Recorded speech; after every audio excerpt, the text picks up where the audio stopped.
Previous lecture में जो and किया था उसमें हमारे पास हमने किया था डाइलेक्ट्रिक्स क्या होती हैं, डाइलेक्ट्रिक किस किस्म के मटेरियल हैं, ऐसा डिवाइस है जिसको हम यूज़ करते हैं इलेक्ट्रिक चार्ज को स्टोर करने के लिए। उसके बाद फर्दर फिर हमने देखा कि किसी भी डाइलेक्ट्रिक मीडियम के लिए आप एक तो उसकी जो सबसे इम्पोर्टेंट प्रॉपर्टी है बेसिकली कैरेक्टरिस्टिक है, दैट इज़ द कैपेसिटेंस, यानी कि कितनी कैपेसिटी है होती है किसी भी डाइलेक्ट्रिक की, कि उसकी कितनी उसके ऊपर आप जो है वो चार्ज जो है वो स्टोर कर सकते हैं, ठीक है? That is called the capacitance, कि वो कितनी अमाउंट तक का जो चार्ज है उसको वो स्टोर कर सकता है, उसकी एबिलिटी क्या है।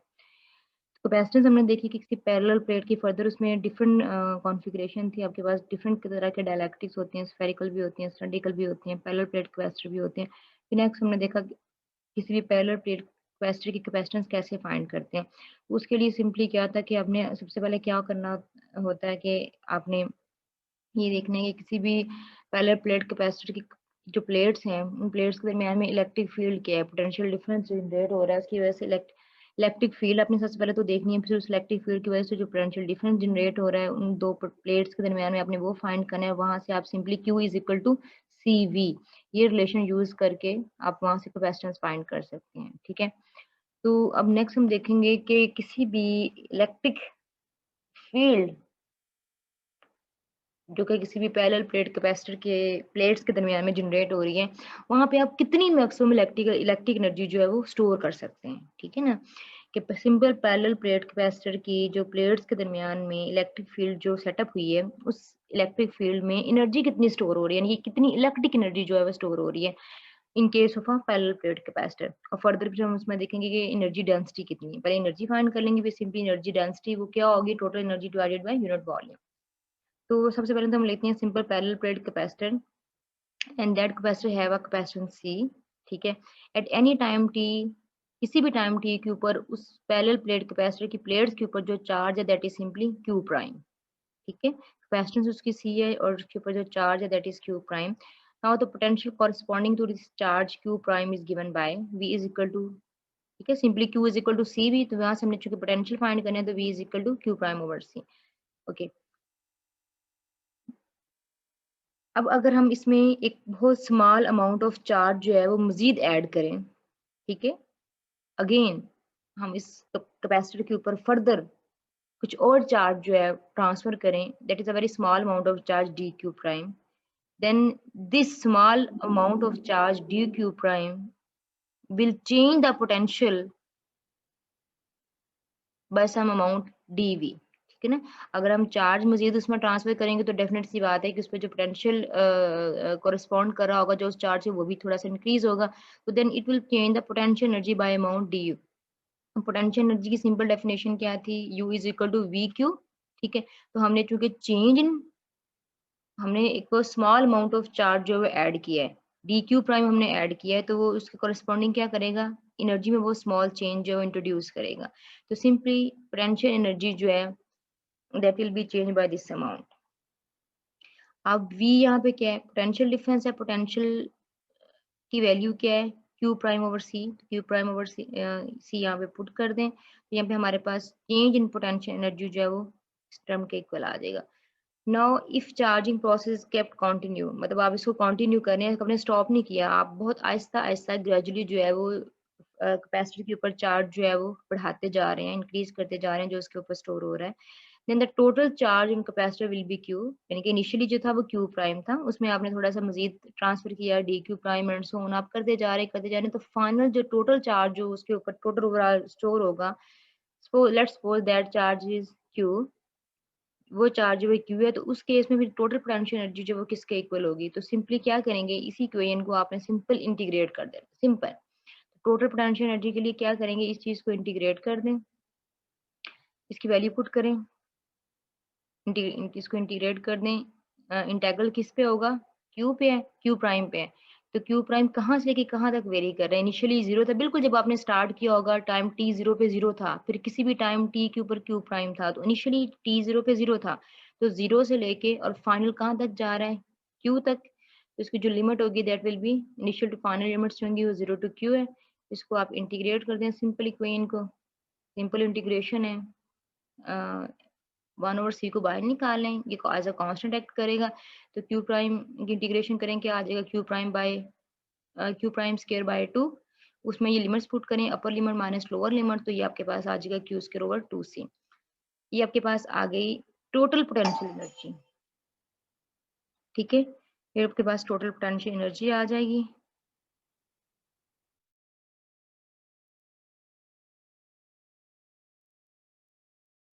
And the capacity of capacitor is given as, ठीक है, ये हमारे पास ये तो आ गई टोटल पोटेंशियल एनर्जी। अब कैपेसिटेंस कितनी है, कैपेसिटी मीन कैपेसिटेंस हमने फर्दर फाइंड करनी है, तो simple Q is equal to C V. ठीक है, तो यहाँ से आप इसमें ये वैल्यू पुट कर दें।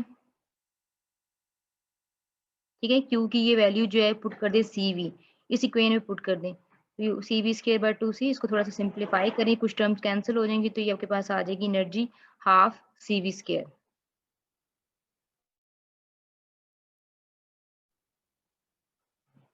It is assumed that store electric energy resides in electric field between the capacitor plates. ठीक है, ये एनर्जी बेसिकली कहाँ पे स्टोर हो रही होती है, कहाँ पे रिजाइड कर रही होती है, जो इलेक्ट्रिक फील्ड प्लेट्स के दरमियान में जो इलेक्ट्रिक फील्ड है, उस इलेक्ट्रिक फील्ड के अंदर बेसिकली ये एनर्जी जो है वो स्टोर हो रही होती है। तो this relation shows that when the amount of charge stored in capacitor and potential difference is rises, ठीक है, कि जब आप पोटेंशियल डिफरेंस जो है वो राइज करेंगे, जो कि उस चार्ज स्टोर की वजह से जनरेट हुए हैं, then electric field will increase.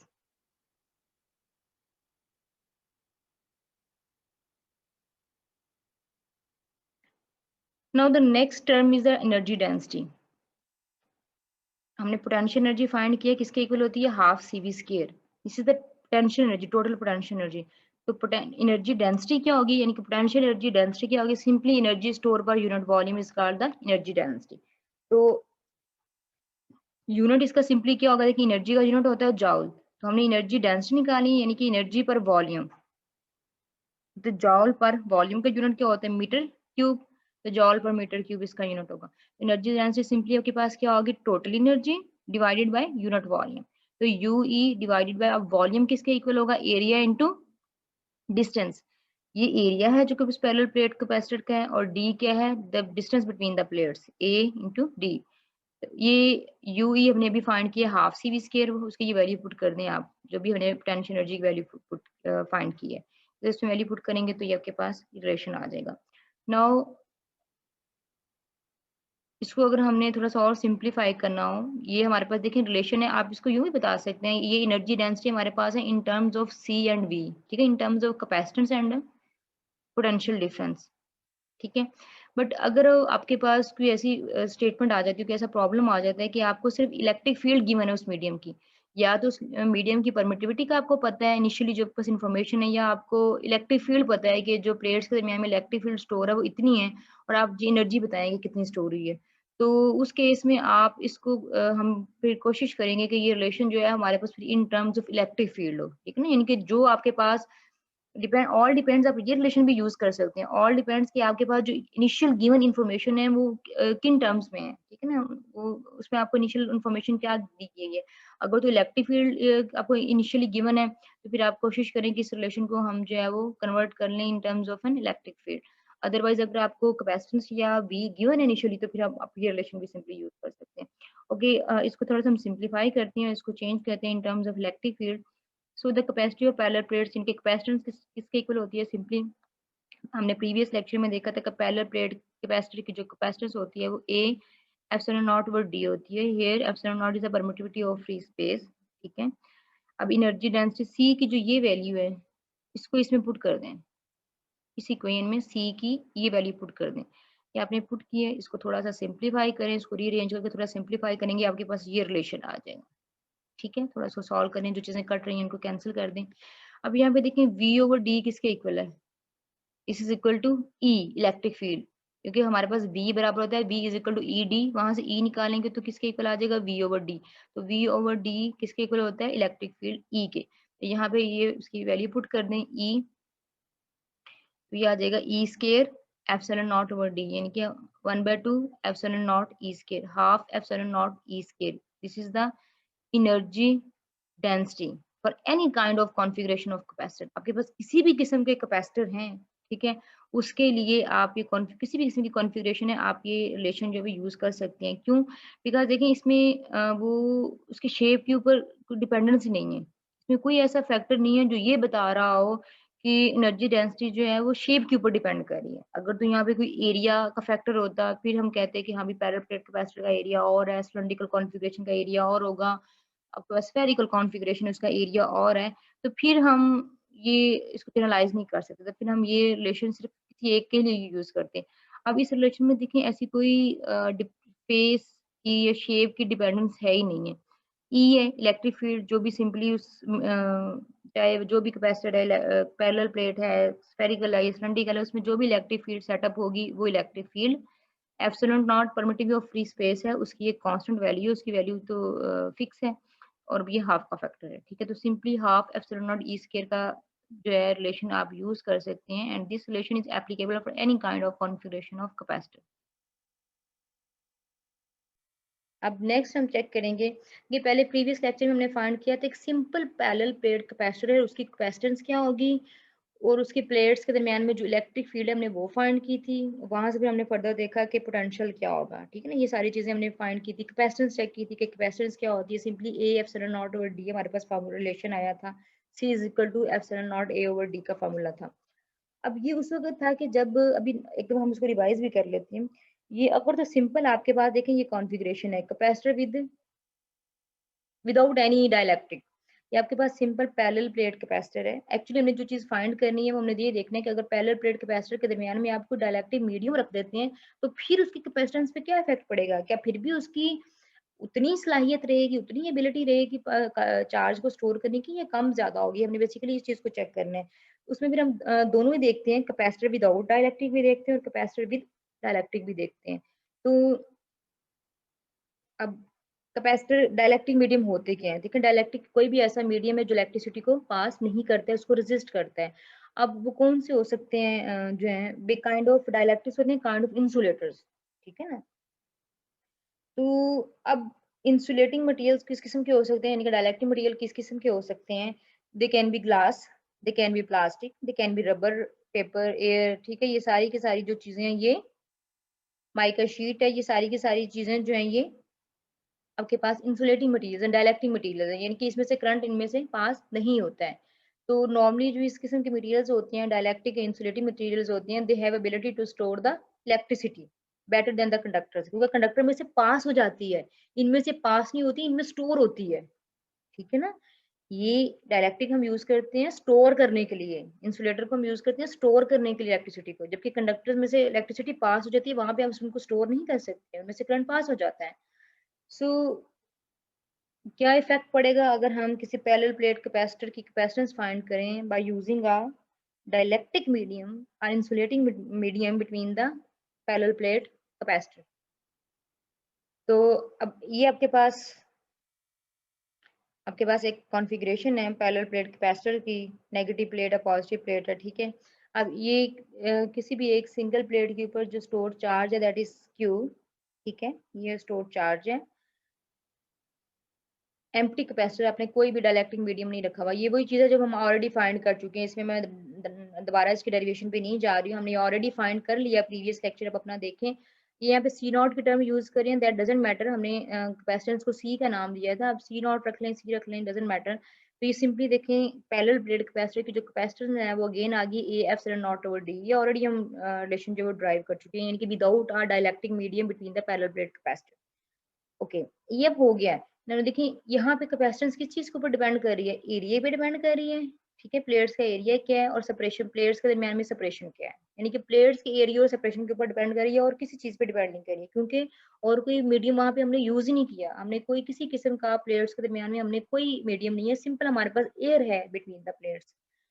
Okay, अब नेक्स्ट हम क्या करते हैं कि हम उन देखें प्लेट्स के दरमियान में हमने ये एक डाइलेक्ट्रिक मीडियम, ये जो आपको ब्लैक लाइन नजर आ रही है, this is the insulating a dielectric medium. हमने क्या किया, हमने उन दोनों चार्ज प्लेट्स के दरमियान में एक डाइलेक्ट्रिक इंसुलेटिंग मटेरियल जो है वो इंसर्ट कर दिया है, ठीक है? Now this configuration, this setup is called the capacitors, parallel plate capacitor with the dielectric, ठीक है? ये विदाउट डाइलेक्ट्रिक था, एम्प्टी कैपेसिटर था, यानी कि विदाउट डाइलेक्ट्रिक और विदाउट इंसुलेटिंग मटेरियल। जबकि यहाँ पे आपके पास ये पैरेलल प्लेट कैपेसिटर है with a dielectric medium. Now again consider a parallel plate capacitor, ठीक है, उनका चार्ज जो है that is Q and area of each plate is A। Let's suppose each plate has area A and both these plates are separated by a distance D, ठीक है, and these plates are connected to a potential to a battery of potential V, ठीक है, आपने इसको किसी external source से battery से connect किया हुआ है जिसका पोटेंशियल जो है वो V है। Now we have placed a dielectric medium between the plates. तो सबसे पहले तो हम देखेंगे कि इलेक्ट्रिक फील्ड क्या होगी ऑपोजिटली चार्ज प्लेट्स के दरमियान में, इलेक्ट्रिक फील्ड जो है वो क्या होगी। अगर आपको याद हो, हमने सिंपल शीट्स के केस में हमारे पास अगर सिंपल प्लेन शीट्स थी, ये जो प्लेट्स हैं ये जस्ट लाइक ए शीट है, ठीक है। अगर आपको याद हो कि हमने सरफेस कॉन्फ़िगरेशन के लिए इलेक्ट्रिक फील्ड फाइंड की थी, वो किसकी इक्वल थी, सिग्मा बाय एप्सिलॉन नॉट, ठीक है, सिग्मा बाय एप्सिलॉन यानी कि surface charge density divided by epsilon not. I think second या थर्ड लेक्चर जब अपना चेक करें, third may be third lecture में था कि हमने डिफरेंट कॉन्फ़िगरेशंस के लिए डिफरेंट काइंड की चार्ज डिस्ट्रीब्यूशन के लिए हमने इलेक्ट्रिक फील्ड देखी थी कि अगर हमारे पास लीनियर चार्ज डेंसिटी है तो इलेक्ट्रिक फील्ड क्या होगी, सरफेस चार्ज डेंसिटी है तो इलेक्ट्रिक फील्ड क्या होगी, वॉल्यूम चार्ज डेंसिटी है तो इलेक्ट्रिक फील्ड क्या होगी। तो सरफेस चार्ज डेंसिटी में हमने क्या किया था, शीट्स ली थी शीट्स ली थी यानी कि पेपर शीट्स जिस काइंड ऑफ प्लेट्स थी हमारे पास, उसका हमने एरिया ए लिया और फिर उसमें हमने फाइंड किया कि परपेंडिकुलर होंगी फ्लक्स किस तरह से पास होगा इलेक्ट्रिक फील्ड की और एरिया की डायरेक्शन क्या एंड सो ऑन। वहाँ पे फिर हमने उसको इलेक्ट्रिक फ्लक्स को यूज़ करते गाउस लॉ को यूज़ करते हुए हमने इलेक्ट्रिक फील्ड जो वो फाइंड की थी, सिंपल हमने गाउस लॉ लगाया था। अच्छा वो हमारे पास उसको दोबारा एक दफा रिकॉल भी कर लेते हैं। अब देखिए सिंपली हमारे पास अब अगर कोई कोई भी एक प्लेट लें, तो उस प्लेट की सरफेस चार्ज डेंसिटी सिंपली किसके इक्वल होगी, सिग्मा सरफेस चार्ज डेंसिटी है प्लेट की that is simply is equal to Q over A, यानी कि टोटल चार्ज उस प्लेट के ऊपर जो है divided by area of that plate Q over A. तो इलेक्ट्रिक फील्ड किसके इक्वल होती है, अभी मैं जो आपको बता रही थी कि हमने फाइंड की थी किसी एक प्लेट की या एक शीट की एरिया शीट की जो के ऊपर जो इलेक्ट्रिक फील्ड स्टोर होती है that is simply sigma by epsilon naught, sigma by G epsilon two naught. Epsilon naught. वो दो प्लेयर्स थी, हम अब यहाँ पे सिंगल एक की बात कर रहे हैं, जब टू करेंगे तो वो टू टाइम्स हो जाएगा। ठीक हो गया मैम। ओके, अब ये आपके पास आ गया, देखिए नीचे आपको एक फैक्टर नजर आ रहा है के ई का, ठीक है। तो ये देखिए आपके पास जो फोर्स है, अगर आपको याद हो कि इलेक्ट्रिक फोर्स जो है जब आप कोई डाइलेक्ट्रिक मीडियम यूज करते हैं तो that is reduced by F divided by के ई, दिस इज द कैपेसिटेंस, जैसे ये है ना, ये परमिटिविटी ऑफ फ्री स्पेस है, this is kind of the permittivity of the material, ठीक है। ये आपके पास उस मटेरियल की परमिटिविटी है, उसमें ये जो भी आप मटेरियल यूज करें उस मटेरियल की एक खास प्रॉपर्टी है, उसकी इंट्रिंसिक प्रॉपर्टी है के ई। तो इलेक्ट्रिक फील्ड जो वो इस फैक्टर से कम हो जाएगी, अगर तो ये मीडियम ना बीच में होता तो सिंपली इलेक्ट्रिक फील्ड होती सिग्मा बाय एप्सिलॉन नॉट। लेकिन चूंकि ये मीडियम आपने इंसर्ट कर दिया है तो हमने इनिशियली इंट्रोडक्शन वाले पार्ट्स में फर्स्ट या सेकंड लेक्चर में हमने ये बात पढ़ी थी कि इलेक्ट्रिक फील्ड या इलेक्ट्रिक फोर्स जो है जब आप इस तरह से कोई मीडियम इंसर्ट कर देते हैं तो फिर वो जो है वो रिड्यूस हो जाती है डिवाइडेड बाय दैट, वहां पे चूंकि के था, जो भी वट एवर आपका मीडियम, उस मीडियम की जो भी प्रॉपर्टी होगी तो उसकी यहाँ पे चूंकि हम डाइलेक्ट्रिक मीडियम यूज कर रहे हैं तो डाइलेक्ट्रिक मीडियम का जो डाइलेक्ट्रिक कांस्टेंट होता है that is epsilon not use कर रहे हैं, या के ई भी कुछ बुक्स में यूज करते हैं, आप इसमें एप्सिलॉन नॉट ई भी यूज कर सकते हैं, कोई भी यूज कर लें। ये basically this is the dielectric constant, ठीक है ना, यूज पर्टिकुलर मीडियम के लिए हम यूज करते हैं। जिस मीडियम को भी आप यूज करें, ग्लास है, ग्लास का डाइलेक्ट्रिक कांस्टेंट कुछ और होगा, आप ग्लास सॉरी प्लास्टिक यूज करते हैं कुछ और है, रबड़ यूज करते हैं कुछ और है, व्हाटएवर जो भी मटेरियल टू मटेरियल जो है ये वेरी करते हैं। तो ये जो है सिंपल जो इलेक्ट्रिक फील्ड सेटअप हो रही है यहाँ पे, ये इलेक्ट्रिक फील्ड जो है in case of a medium, देखिए यहाँ पे मीडियम मेंशन है, अगर मीडियम मेंशन नहीं होगा तो फिर ये के ई वाला फैक्टर नहीं आएगा, फिर सिंपल इलेक्ट्रिक फील्ड है उस प्लेन शीट चार्ज की वजह से। अगर हम मीडियम इंसर्ट कर दिया तो फिर ये एक फैक्टर जो है ये एक्स्ट्रा आएगा। ओके, अब यहाँ पे सिग्मा की सरफेस चार्ज की ये वैल्यू पुट कर दें क्यू ओवर ए, ये पुट कर दिया। अभी हमारे पास आ गई इलेक्ट्रिक फील्ड, अब हमने पोटेंशियल फाइंड करना है कि पोटेंशियल क्या है पैरेलल प्लेट्स कैपेसिटर के दरमियान में in case of a dielectric. तो यहाँ पे अगेन देखिए पोटेंशियल विद मीडियम इसके इक्वल होगा क्या? जनरल जो इसका फार्मूला रिलेशन जो है v is equal to simply होता है integral E dot D R या डी एस जो भी आप ले रहे हैं, ठीक है। तो अब यहाँ पे ई भी चूंकि हम मीडियम के साथ बात कर रहे हैं तो यहाँ पे ई की जो वो वैल्यू आएगी जो विद मीडियम है, ठीक है। वो वैल्यू इसकी पुट करें, पुट करके अब देखें हमारे पास यहाँ पे इंटेग्रल किसके ऊपर है? डी आर के ऊपर है। अब डी आर यहाँ पे बेसिकली क्या स्पेसिंग है बिटवीन द प्लेट्स, वो कहाँ से लेके कहाँ तक वेरी कर रही है? 0 से लेके डी तक मैक्सिमम स्पेसिंग जो है दैट इज डी। तो इसकी सिंपल इंटीग्रेशन करें, इंटीग्रेशन करके लिमिट्स पुट करेंगे तो आपके पास जो है ये वैल्यू जो है इसकी आ जाएगी। तो थोड़ा-सा सॉल्व कर लें, सॉल्व करने के बाद फिर इसको उसने क्या किया है कैपेसिटेंस के हमने बेसिकली कैपेसिटेंस फाइंड करी है, तो कैपेसिटेंस के फार्मूले में पुट कर दें Q is equal to CV।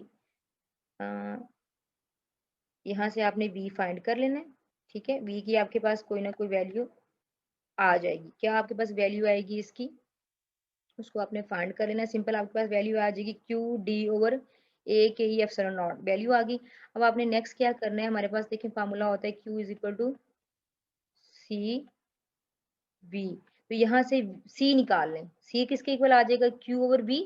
तो Q over V, V with medium, Q over V medium के साथ, और वी मीडियम की वैल्यू अभी हमने इसको यहाँ पे इंटीग्रेट करके सॉल्व करके जो निकाली होगी उसकी वो वैल्यू पुट करें, फिर इसको सिंप्लीफाई करेंगे तो ये आपके पास कैपेसिटेंस आ जाएगी विद मीडियम, ठीक है। कैपेसिटेंस आ जाएगी विद मीडियम। अब देखिए डिफरेंस क्या है, विदाउट मीडियम हमने जो निकाली उसकी वैल्यू थी ए epsilon naught over D without medium, and with medium A epsilon naught over D, और ये एक फैक्टर जो है वो एक्स्ट्रा है, ठीक है।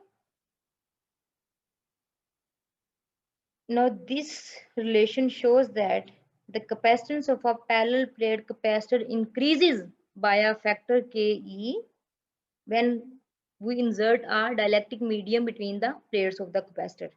जब आप विदाउट मीडियम लेंगे तो वैल्यू कुछ और है, जब आप कोई मीडियम इंसर्ट कर देंगे तो उसकी कैपेसिटेंस जो है वो बढ़ जाएगी, यानी कि स्टोर करने की, चार्ज को स्टोर करने की एबिलिटी जो है वो बढ़ गई है। क्यों बढ़ गई है? क्योंकि हमने उसके अंदर डाइलेक्ट्रिक मीडियम रखा है, और डाइलेक्ट्रिक मीडियम का काम ही यही है कि वो इलेक्ट्रिसिटी को स्टोर करता है। अगर हम कोई कंडक्टिंग मटेरियल रख देते, कोई कंडक्टिंग पाथ रखते तो वो उसको कम करता, स्टोरेज को कम करता। तो क्या हुआ, इसको अगर हम एप्लीकेशन पॉइंट ऑफ व्यू से देखें, देखिए हमारे पास मॉडर्न टेली इंडस्ट्री में हमें हमें बहुत सारे ऐसे डिवाइसेस जो हैं वो रिक्वायर्ड होते हैं कि जिनके अंदर हमारी ये प्रेफरेंस होती है या हमारी ये जो कह लें कि एक रिक्वायरमेंट होती है, वो ये होती है कि हम चाह रहे होते हैं कि उसमें हम मैक्स उनकी जो एफिशिएंसी है वो मैक्सिमम कर सकें चार्ज स्टोरेज के हवाले से, कि उसमें हम मैक्सिमम चार्ज जब स्टोर कर सकें। तो फिर हम क्या करते हैं कि हम उन केसेस में हम क्या करते हैं कि फिर उन कैपेसिटर्स को इस तरह से डिज़ाइन किया जाता है कि उनके दरमियान में हम प्रेफर करते हैं कि कोई अच्छा बेहतरीन सा डाइलेक्ट्रिक मीडियम जो है या इंसुलेटिंग मटेरियल जो है इंसर्ट कर दें, क्योंकि आपने जितनी ज़्यादा उसमें डाइलेक्ट्रिक अच्छा स्ट्रॉन्ग डाइलेक्ट्रिक मीडियम आप इंसर्ट करेंगे उतनी ज़्यादा उसकी एबिलिटी जो है वो चार्ज को स्टोर करने की बढ़ जाएगी। हमारे पास बहुत सारी ऐसी डिवाइसेस होते हैं, ऐसी एप्लीकेशंस हैं जहाँ पे हमें जो है वो मैक्सिमम चार्ज स्टोरेज जो है वो रिक्वायर्ड होती है। तो उस केसेस में फिर हम क्या करते हैं कि हम वहाँ पे डाइलेक्ट्रिक मीडियम को इंट्रोड्यूस करवा देते हैं, डाइलेक्ट्रिक मीडियम इंसर्ट करवा देते हैं। तो वो यहाँ इसलिए फिर उससे क्या होता है कि उनकी कैपेसिटेंस जो है वो बढ़ जाती है, यानी कि चार्ज स्टोर करने की एबिलिटी जो है वो इंक्रीज हो जाती है।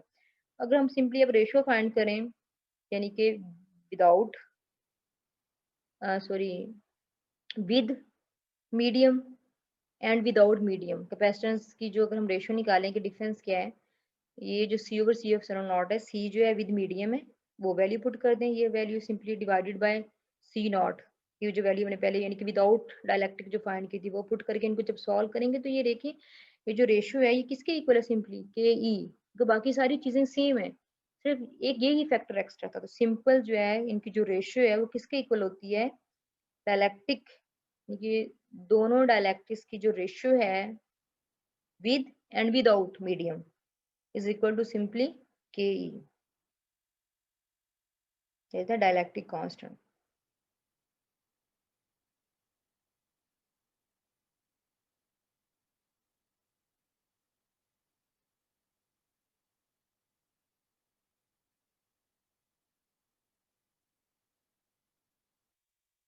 अब देखिए डाइलेक्ट्रिक कांस्टेंट की वो एक प्रॉपर्टी बता रहा है कि डाइलेक्ट्रिक कैपेसिटेंस ऑब्वियसली शेप के ऊपर डिपेंड कर रही है।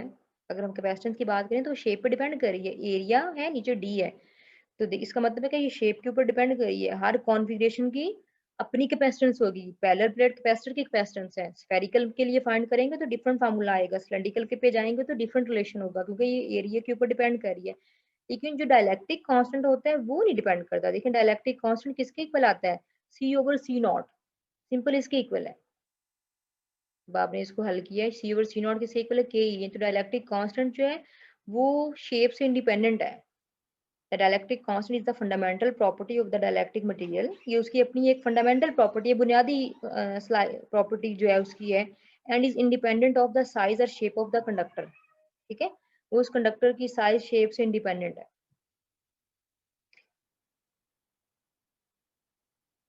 Okay, and next is the Gauss's law in dielectrics. ठीक है, गॉसेस डाइलेक्ट्रिक्स के अंदर गॉसेस लॉ क्या है, सिंपल तो हमने देखा ना कि हमारे पास डिफरेंट कॉन्फ़िगरेशंस थी, सरफेस चार्ज डिस्ट्रीब्यूशन थी, लीनियर थी, आपके पास वॉल्यूम चार्ज डिस्ट्रीब्यूशन थी, उसमें हमने गॉसेस लॉ को यूज़ किया। हमने एक लाइन चार्ज डिस्ट्रीब्यूशन ली, उस पर गॉसेस लॉ अप्लाई किया। हमने स्फेयर्स ली, उसके हमने अंदर बाहर हमने इलेक्ट्रिक चार्ज जो है वो इलेक्ट्रिक फील्ड फाइंड की। हमने बाहर भी गॉसियन सरफेस ड्रॉ करके देखी, अंदर भी देखी एंड सो ऑन। फिर हमने एक सिलेंडर का डिस्ट्रीब्यूशन ली, सिलेंडर के अंदर हमने गॉसियन सरफेस ड्रॉ करके हमने इलेक्ट्रिक फील्ड फाइंड की थी एंड सो ऑन, अगर आपको याद हो तो। तो अब हमने फाइंड करना है इन केस ऑफ डाइलेक्ट्रिक्स, यानी कि गॉसेस लॉ को डाइलेक्ट्रिक्स पे किस तरह से अप्लाई करते हैं इन केस ऑफ डाइलेक्ट्रिक्स, कैसे में अप्लाई कर सकते हैं।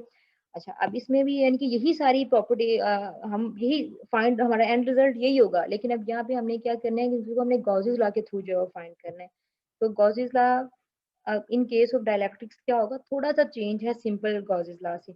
वहां पे अगर आपको याद हो तो हमने पढ़ा था कि जो सिंपल टोटल इलेक्ट्रिक फ्लक्स है, ठीक है, जो किसी भी क्लोज सरफेस में से पास हो रहा होता है, वो सिंपली किसके इक्वल होता है, integral E dot D A के। ठीक है, ये जो total flux integral E dot D है सिंपली किसके इक्वल होता है, charge enclosed by divided by epsilon not. ठीक है ना, हमारे पास सिंपल लिख देती हूँ। हमारा हमने देखा था कि जो इलेक्ट्रिक फ्लक्स है फाई ई वो किसके इक्वल था, गॉसेस लॉ क्या था, ये कहता था कि 1 बाय एप्सिलॉन नॉट टाइम्स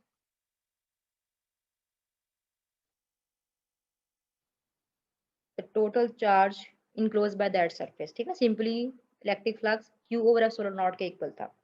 ठीक है, बट अब कहते हैं कि अगर हमारे पास डाइलेक्ट्रिक मीडियम भी है, यानी कि in case of dielectrics Gauss's law किसके इक्वल होगा, फाई ई किसके इक्वल है, 1/एप्सिलॉन नॉट। साथ में अब क्या एक फैक्टर और आ जाएगा, dielectric constant of that medium. ठीक है, one by epsilon naught, epsilon naught E into Q, Q total charge enclose by that surface. यानी कि ये एक